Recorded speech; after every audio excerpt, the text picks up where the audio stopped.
Assalamualaikum warahmatullahi wabarakatuh. Perkenalkan, kami dari kelompok 1. Di kesempatan kali ini, kelompok kami akan membahas teks.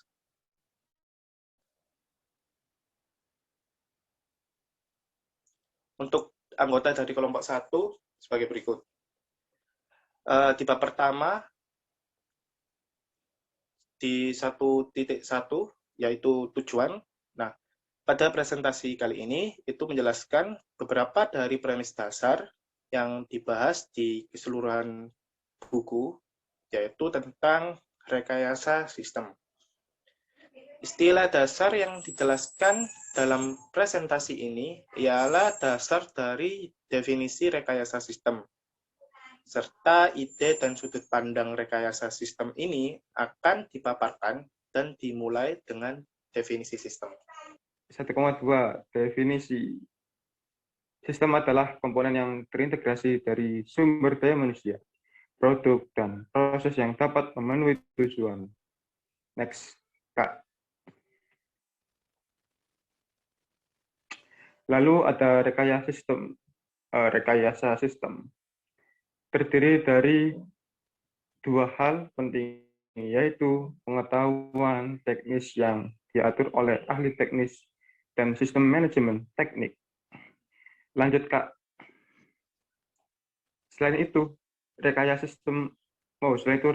sistem berisi beberapa spesialis penting yang mengembangkan serangkaian solusi sistem yang terintegrasi dan seimbang untuk memenuhi kebutuhan pengguna.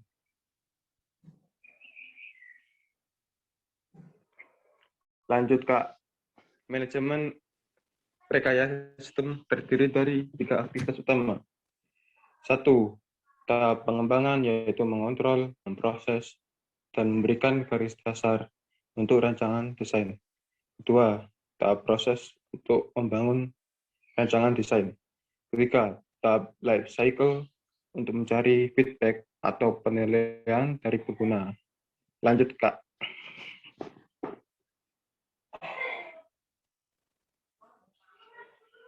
Dan ini adalah diagram dari manajemen rekayasa sistem. Lalu, skala tahap memiliki tujuannya masing-masing untuk memenuhi manajemen rekayasa sistem. Skala tahap memiliki 2 tujuan, yaitu untuk mengontrol desain dan upaya manajemen teknis. Lanjut, Kak.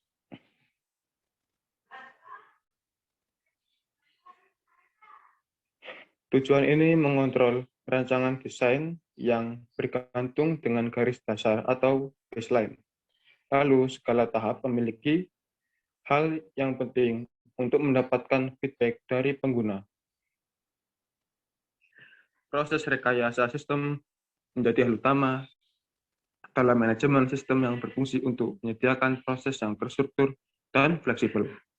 Beberapa spesialis penting ini memberikan kontrol dan keteracakan untuk mengembangkan solusi yang memenuhi kebutuhan pengguna.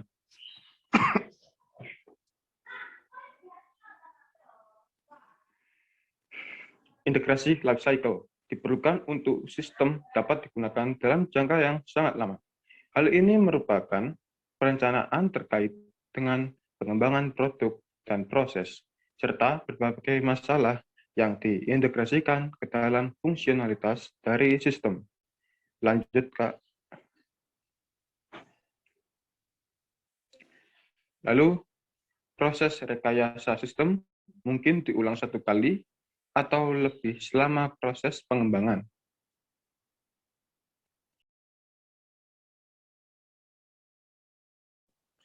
Baik, akan saya lanjutkan. Mengenai tahap pengembangan. Jadi tahap pengembangan ini biasanya berlangsung melalui perbedaan tingkatan atau tahapan. Next. Yang pertama ada level konsep. Jadi ini untuk menghasilkan konsep sistem secara deskripsi. Biasanya dideskripsikan dalam sebuah konsep dengan beberapa tingkatan-tingkatan. Next. Tingkat sistem. Ini menghasilkan deskripsi sistem dalam penerapan kinerja rekayasa perangkat lunak. Next. Lalu ada tingkat subsistem per komponen. Ini menghasilkan deskripsi kinerja. Kemudian satu set deskripsi tersebut diperinci menyesuaikan karakteristik produk lebih diutamakan pasca produksi atau produksi perangkat lunak. Proses rekayasa sistem tersendiri, jadi setiap tingkat pada pengembangan sistem itu satu tingkat pada satu waktu ini untuk menghasilkan deskripsi. Deskripsi ini itu biasa disebut dengan dasar konfigurasi. Next. Terus ada Department of Defense atau biasa dikenal disingkat DoD, itu garis dasar fungsional untuk mendeskripsikan tingkatan-tingkatan sistem, alokasi baseline untuk kinerja subsistem atau komponen. Next.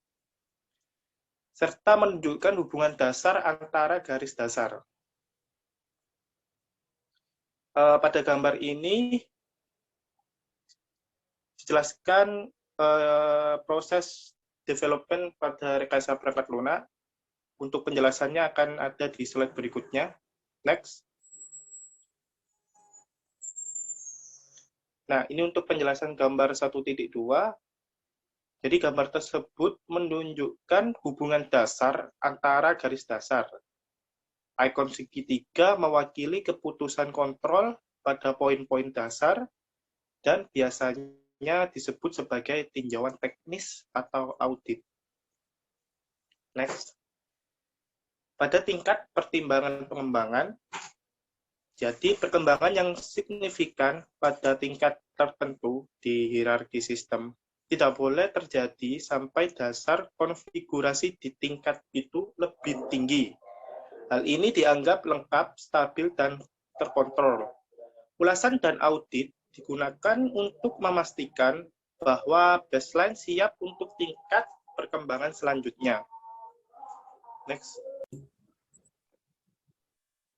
Yang selanjutnya yaitu proses dari rekayasa sistem. Next.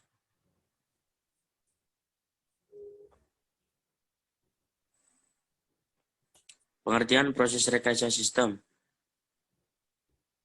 Proses rekayasa sistem adalah sebuah proses pemecahan masalah yang komprehensif, iteratif, dan rekursif, yang diterapkan secara berurutan melalui semua tahap perkembangan yang berfungsi untuk mengubah kebutuhan dan persyaratan menjadi satu set deskripsi produk dan proses sistem, nilai tambah, dan lebih detailnya dengan setiap tingkat perkembangan. Selanjutnya yaitu menghasilkan informasi untuk pengambilan keputusan, serta memberikan saran untuk pengembangan ke tingkat selanjutnya. Proses rekayasa sistem yaitu kegiatan rekayasa sistem dasarnya yaitu menggunakan persyaratan analisis alokasi fungsional, dan sintesis desain. Kontrol rekayasa sistem juga dapat digunakan untuk melacak keputusan dan persyaratan, mempertahankan teknik baseline, mengelola antarmuka, mengelola risiko, melacak biaya dan jadwal, melacak kinerja teknis, serta memverifikasi persyaratan terpenuhi dan meninjau kemajuan. Next. Selama proses rekayasa sistem, arsitektur yang dihasilkan lebih baik untuk mengabalkan dan memahami sistem. Arsitektur ini dapat digunakan sebagai gambaran umum tentang bagaimana subsistem bergabung bersama dengan membentuk suatu sistem. Namun, manajemen rekayasa sistem seperti yang dikembangkan oleh DoD mengakui 3 arsitektur dapat digunakan secara universal, yang mengabalkan aspek-aspek penting dari sistem, yaitu yang pertama, arsitektur fungsional, kedua, arsitektur fisik, dan 3, arsitektur sistem. Arsitektur fungsional mengidentifikasi dan menyusun fungsi serta kinerja yang dialokasikan persyaratannya. Arsitektur fisik menggambarkan produk sistem dengan menunjukkan bagaimana itu dipecahkan menjadi subsistem dan komponen. Sistem arsitektur mengidentifikasi semua produk yang diperlukan untuk mendukung sistem dan implikasinya. Hal ini diperlukan untuk pengembangan produksi, penyebaran, operasi, dukungan, pembuangan, pelatihan, dan verifikasi. Berikut yaitu 8 fungsi utama lingkaran kehidupan atau 8 primary life cycle function. Next.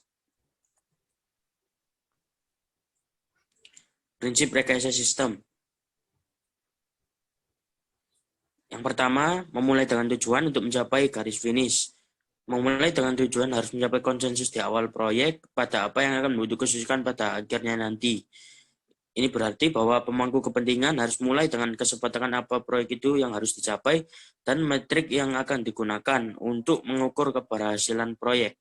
Fokus awal pada garis ini harus ditopang oleh manajemen proyek sebagai pengembangan proyek kemajuan dan persaingan kepentingan dan kompleksitas proyek dimulai mendominasi pekerjaan sehari-hari.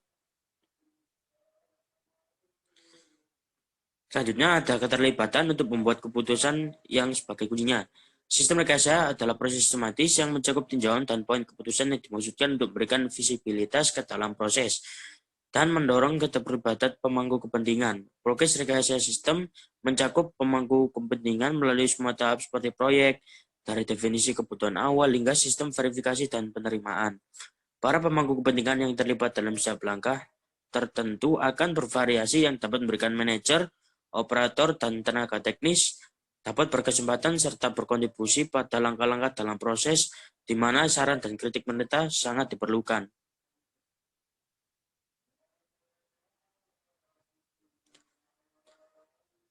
Mendefinisikan masalah sebelum menemukan solusi. Mendefinisikan masalah terlebih dahulu, yaitu dengan membuat proses rekayasa sistem. Sebenarnya ada banyak cara mendefinisikan masalah dan studi kepentingan yang baik akan membantu untuk menentukan solusi terbaik yang berdasarkan pemahaman tentang persyaratan yang dibutuhkan.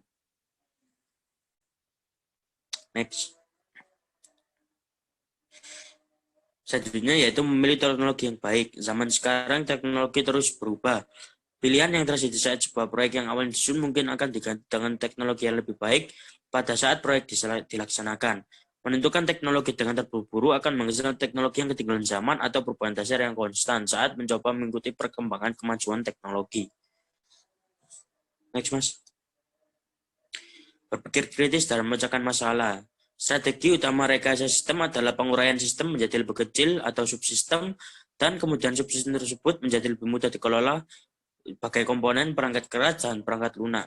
Sebagian besar proses rekayasa sistem yang dibangun di sekitar ini memiliki pendekatan untuk memecahkan masalah besar menjadi kecil, seperti komponen yang dapat dipecahkan secara individual dan kemudian akan digabungkan kembali. Next. Menghubungkan langkah-langkah ketertelusuran. Dalam proses rekayasa sistem, sangat penting untuk dapat menghubungkan item dalam satu langkah dengan yang lain. Hubungan antara item tersebut disebut dengan ketertelusuran atau traceability. Misalnya, dengan menggunakan ketertelusuran untuk menghubungkan kebutuhan dengan subsistem yang akan mengimplementasikan persyaratan. Persyaratan tersebut akan berkaitan dengan kebutuhan pengguna yang akan digunakan untuk memverifikasi kebutuhan. Ketertelusuran adalah konsep yang kuat yang memungkinkan untuk memastikan bahwa sistem yang diterapkan pada akhir proyek terhubung langsung dengan kebutuhan pengguna yang telah diidentifikasi di awal.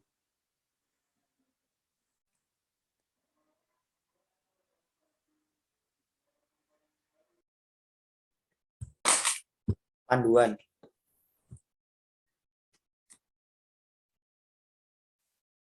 Rekayasa sistem diterapkan selama semua akuisisi dan fase dukungan untuk skala besar dan kecil sistem, pengembangan baru atau perbaikan produk, dan pengadaan tunggal dan ganda. Itu proses harus disesuaikan untuk kebutuhan yang berbeda dan atau persyaratan. Pertimbangan penjahitan, yaitu pertama ukuran dan kompleksitas sistem, tingkat sistem definisi detail, lalu skenario dan misi. Selanjutnya ada kendala dan persyaratan, lalu ada basis teknologi, lalu ada jurusan faktor risiko, dan yang terakhir ada praktik terbaik organisasi dan kekuatan. Lalu 1.6 ringkasan. Manajemen rekayasa sistem adalah multifungsi proses yang mengintegrasikan siklus hidup fungsi, pemecahan masalah rekayasa sistem proses, dan baseline progresif. Lalu yang Kedua, ada proses rekayasa sistem adalah masalah proses pemecahan yang mendorong keseimbangan pengembangan produk dan proses sistem. Lalu yang ketiga, tim produk terintegrasi harus menerapkan sistem proses rekayasa untuk mengembangkan siklus hidup solusi desain seimbang. Lalu ada proses rekayasa sistem diterapkan pada setiap tingkat perkembangan, satu tingkat pada satu waktu. Lalu ada output dari setiap aplikasi sistem proses rekayasa merupakan masukan utama untuk selanjutnya aplikasi proses. Lalu